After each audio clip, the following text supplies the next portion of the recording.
Have you ever wondered what happens to people who truly believe they're better than everyone else? I'm not talking about healthy confidence or being proud of your achievements. I mean that deep, intoxicating sense of superiority, the kind that makes you feel untouchable, above the rules. That's exactly what transforms the life of Raskolnikov, the main character in Crime and Punishment, one of the most powerful psychological novels ever written. Raskolnikov believed there were two kinds of people: the ordinary, who must follow society's rules, and the extraordinary, who can rise above them. But what happens when someone decides to test that theory in real life? Convinced of his own superiority, Raskolnikov commits a horrific crime, yet instead of greatness, he finds himself drowning in guilt, paranoia, and isolation. And the truth is, we've all felt a taste of this. Those moments when we silently believed we were the smartest in the room, or more deserving than others. But how far can that feeling go? And what does it do to our mind, our relationships, and our identity? In this video, we'll dive deep into the psychological and philosophical trap of superiority. Through science, philosophy, and Dostoevsky's storytelling, we'll uncover why the real danger isn't just in what superiority makes you do to others, but what it quietly does to you. The feeling of superiority often starts quietly. A small compliment here, a minor win there, and suddenly we start to believe we're different, special. It sounds harmless, even empowering, but it's one of the most dangerous illusions we can fall into. That's exactly what happened to Raskolnikov. Alone in his cramped apartment in St. Petersburg, he built a theory that some people, extraordinary ones, had the right to step over moral boundaries for a greater purpose. He idolized figures like Napoleon, who changed the world through bold, often violent actions. In Raskolnikov's mind, their greatness justified their crimes. So why not him? Why couldn't he do something great, too? But this mindset isn't just a literary device. A study from the University of California found that people with a strong sense of superiority tend to have more interpersonal conflicts and higher levels of emotional stress. Pride may look strong on the outside, but it weakens you from within. Because when you believe you're above others, you stop seeing them as people. They become tools, obstacles, characters in your story instead of souls in their own. And in that shift, empathy fades. That's what happened to Raskolnikov. His close friend Razumikin offered help, solutions, kindness. But Raskolnikov rejected it all, not because he didn't need it, but because accepting help would mean admitting he wasn't special. He built a wall of pride, brick by brick, until no one could reach him. He was alone, and not by accident, but by belief. And that's the hidden cost of superiority. Not just emotional distance, not just tension with others, but a deep, growing isolation that convinces you it's better to be above people than to be with them. We chase the illusion of being extraordinary, but in doing so, we often lose the very things that make life meaningful: connection, humility, and shared humanity. The isolation that comes from feeling superior doesn't just happen emotionally. Sometimes it disguises itself as something more dangerous: logic, cold, sharp, unquestioned logic. That's the path Raskolnikov took. His theory wasn't just about greatness, it was about reason. He convinced himself that his crime was justified, even necessary. After all, the old woman he planned to kill was useless, even harmful. The world would be better without her, right? This kind of thinking isn't limited to fiction.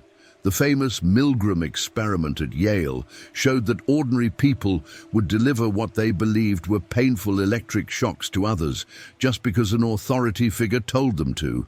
The participants didn't enjoy it, they just rationalized it. Rationalization becomes dangerous when it overrides empathy. When you reduce people to numbers in an equation, you stop seeing their humanity. That's exactly what Raskolnikov did.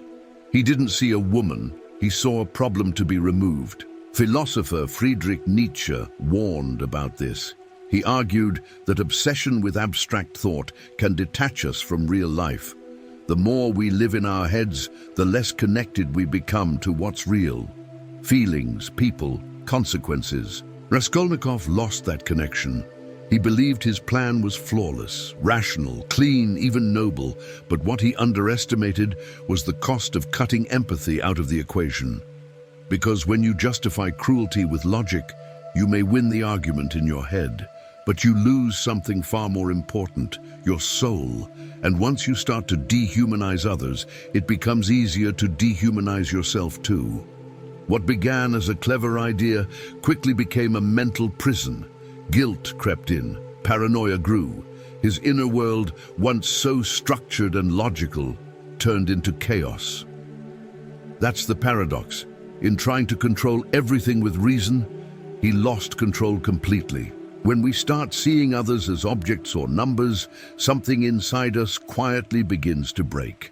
It's not visible at first, but over time, we begin to lose the ability to connect, to feel what others feel.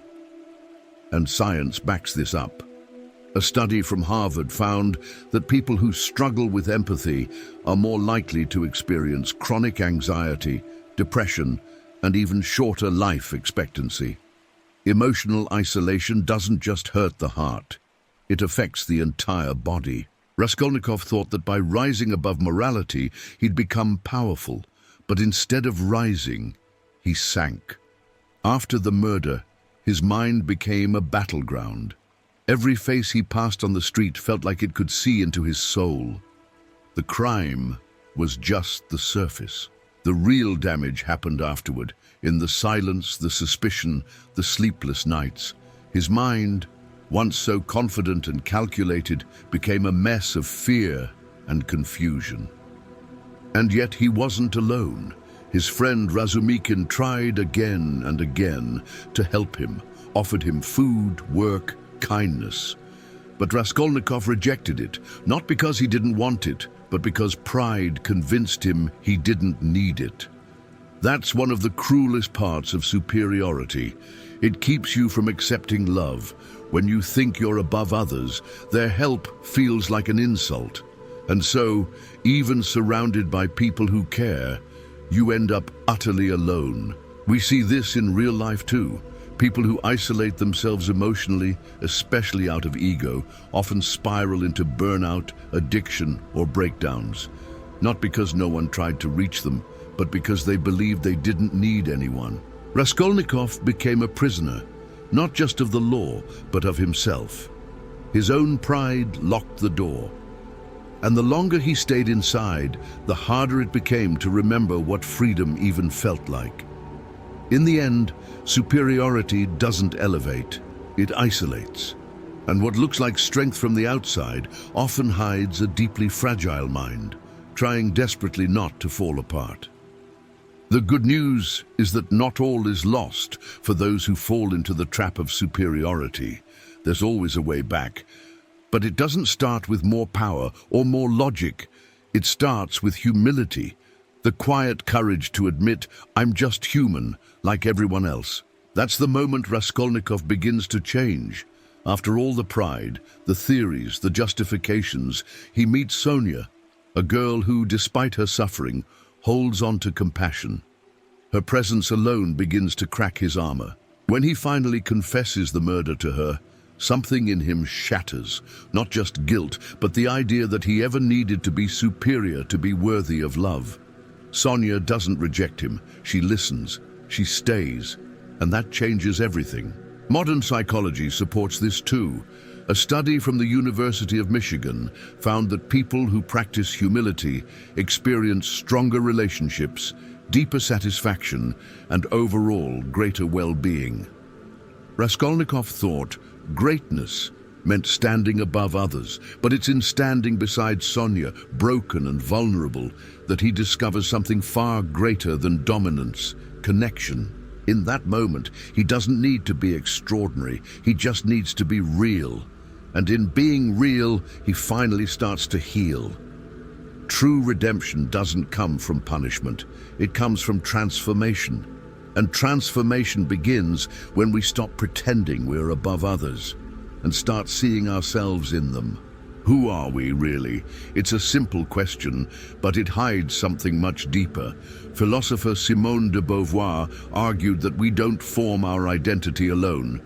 We become who we are through how others see us. That idea haunted Raskolnikov.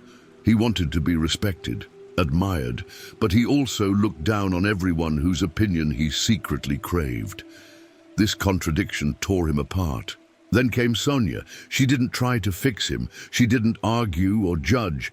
She simply saw him, not as a monster, not as a genius, just as a person, flawed, broken, and human. That moment matters, because we live in a world obsessed with performance and image. It's easy to fake strength and pretend superiority, but the more we hide behind masks, the less we recognize ourselves. Raskolnikov found a mirror in Sonia's eyes, and for the first time, he saw not who he wanted to be, but who he truly was. Identity doesn't grow in isolation. It's shaped through real connection. When we allow ourselves to be seen and choose to see others not as less, but as equals, that's when we begin to become whole.